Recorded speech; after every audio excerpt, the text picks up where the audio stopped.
के मामले तेजी से बढ़ रहे हैं। सरकार की निष्क्रियता के कारण कोरोना अब बेकाबू हो गया है। मरीज सड़क पर दम तोड़ रहे हैं और परिजन एक अस्पताल से दूसरे अस्पताल भाग रहे हैं, लेकिन कहीं बेड नहीं मिल रहा है। अस्पतालों में ऑक्सीजन और दवाओं की भारी कमी है। दवा माफिया और नेताओं की मिलीभगत से ऑक्सीजन निजी हाथों में जा रहा है। उक्त बातें जन अधिकार पार्टी के राष्ट्रीय अध्यक्ष पप्पू यादव ने प्रेस कॉन्फ्रेंस को संबोधित करते हुए कही।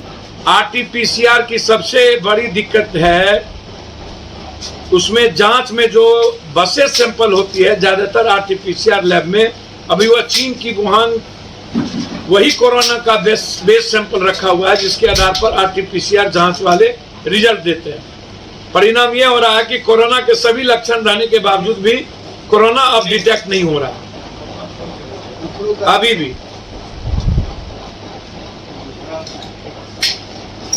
दुनिया के डॉक्टर बार बार कहते हैं कि कोरोना का नया मूवमेंट वो काफी संक्रामक और ज्यादा खतरनाक हो, लेकिन भारत इस चीज को कभी गंभीरता से नहीं लिया और बिहार ने तो कभी भी गंभीरता से इसको नहीं दिखाई गई।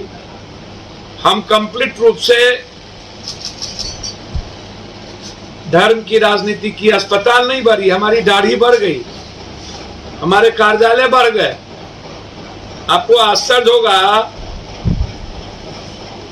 कि आप 700 करोड़ का स्टेडियम बन गया, 3000 का सीआर सबसे बड़ी लंबी मूर्ति हो गई, 5000 का विज्ञापन हो गया, 8000 का स्वयं प्लेन हो गया, 20,000 का सीआर विस्टा प्रोजेक्ट हो गया, 10 लाख सीआर कोऑपरेटिव ऋण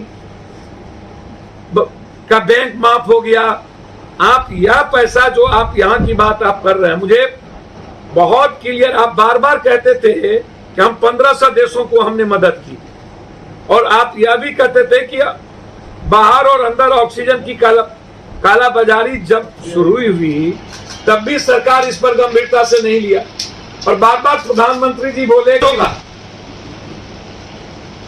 मुख्यमंत्री जोगी जी पहली बार 1000 का तय किया कि मास्क नहीं लगाएंगे, और दूसरी बार जिसको मिलेगा उसको 10,000 का फाइन लगेगा।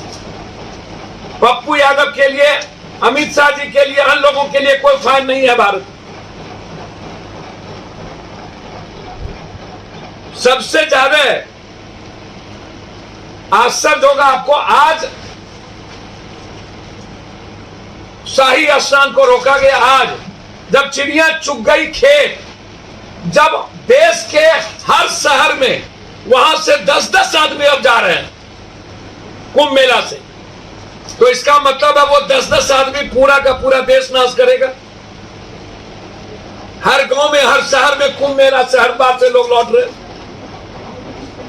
क्या हुआ? अब तो गयो देश। इसका जुर्माना कौन देगा? दूसरी चीज, जब इतनी बड़ी दो वहां संक्रमण की स्थिति थी, तो ये दुनिया को बताना चाहिए कि चुनाव आयोग को 8 चरण में, 4 चरण में, 3 चरण में चुनाव कराने की जरूरत क्या पड़ी? चुनाव आयोग पर देशद्रोह का मुकदमा होना चाहिए।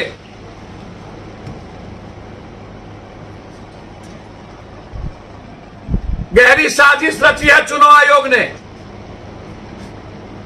और अभी भी चुनाव आयोग जो रेस्ट है उसको एक करने में नहीं लगे हुए हैं,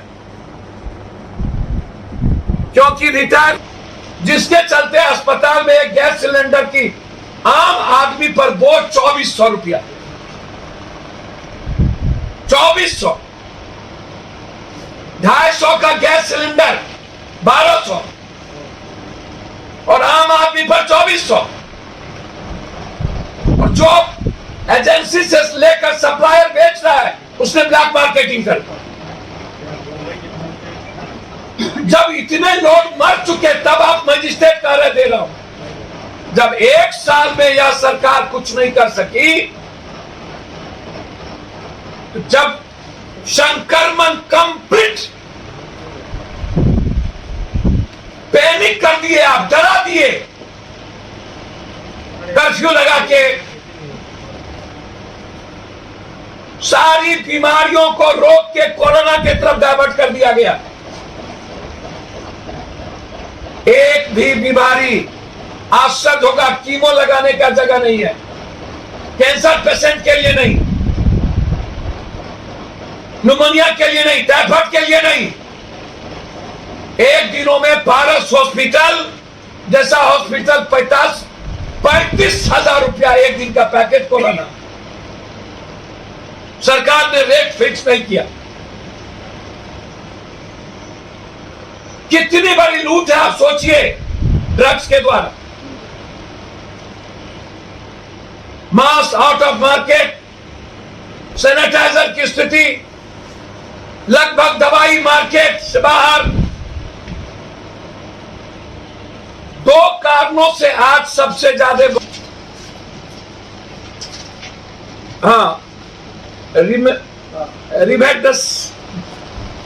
रेमडेसिविर